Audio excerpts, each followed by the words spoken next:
Bismillahirrahmanirrahim. Assalamualaikum warahmatullahi wabarakatuh. Allahumma sholli ala sayyidina Muhammad wa ala alihi washabihi wasallam.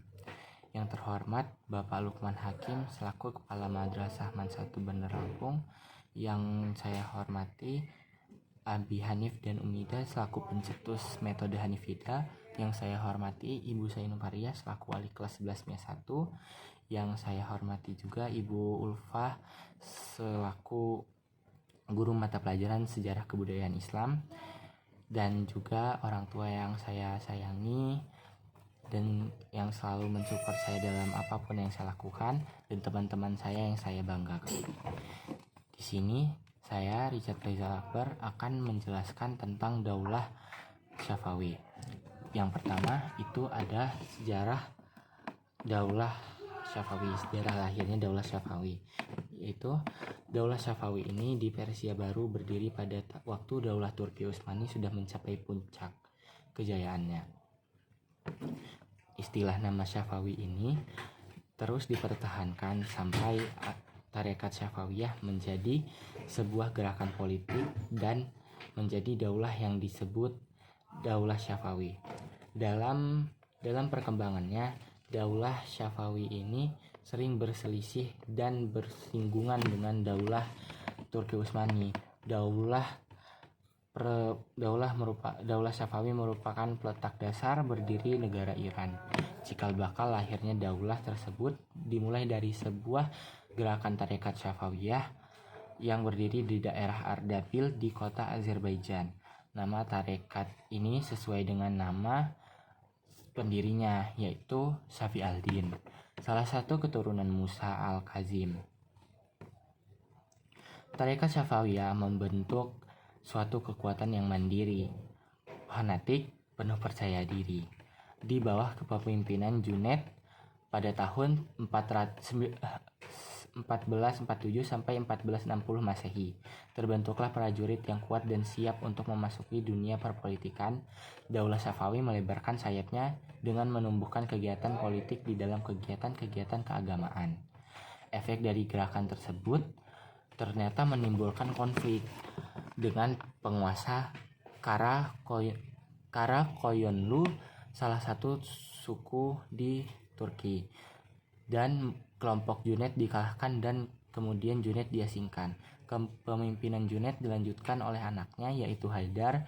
Haidar lalu menikah dengan cucu Uzun Hasan. Dari pernikahannya lahirlah Ismail, yang kelak di kemudian hari menjadi pendiri Daulah Syafawi di Persia.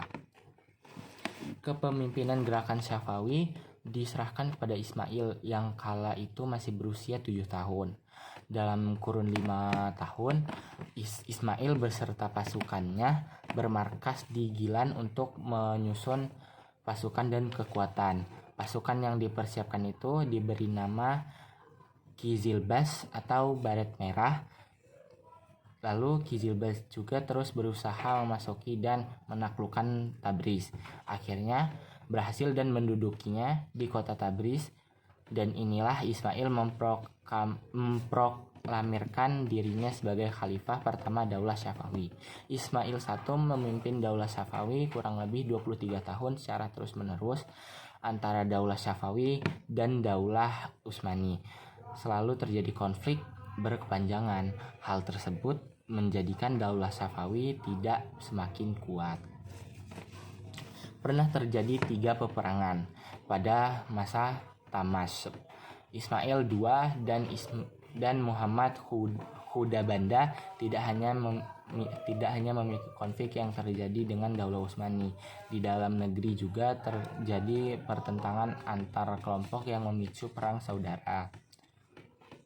Yang kedua, di situ saya akan menjelaskan strategi dan kebijakan pemerintah Daulah Syafawi. Langkah-langkah yang ditempuh Abbas I untuk memajukan Daulah Syafawi di antaranya adalah yang pertama, berusaha menghilangkan dominasi Kizilbash atas Daulah Syafawiyah dengan cara membentuk pasukan-pasukan baru yang anggotanya terdiri dari budak-budak yang berasal dari tawanan-tawanan bangsa Georgia, Armenia, dan Sirkasia yang ada sejak pemerintahan Tahmasp I. Lalu yang kedua itu mengadakan perjanjian damai dengan Daulah Utsmani. Lalu saya akan menjelaskan kemajuan dan kemundurannya peradaban Islam pada Daulah Safawi. Yang pertama itu di bidang pengetahuan. Di bidang pengetahuan ini sepanjang sejarah Islam Persia dikenal sebagai bangsa yang telah berperadaban tinggi dan berjasa mengembangkan ilmu pengetahuan pada Daulah Safawiyah.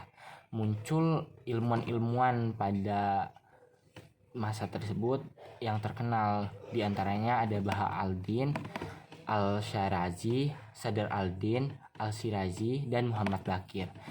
Juga terus yang kedua itu di bidang pembangunan fisik dan seni.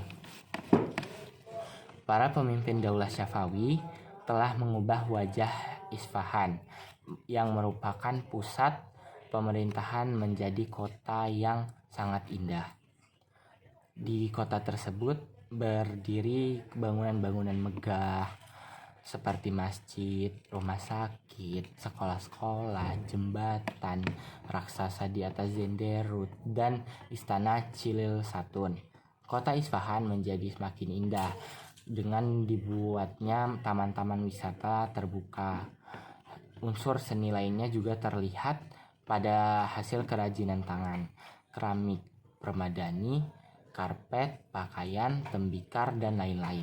Seni lukis juga sudah mulai muncul pada masa ini, tepatnya pada saat Sultan Tahmasp I yang berkuasa pada zaman tersebut. Lalu ini ada kemunduran ini.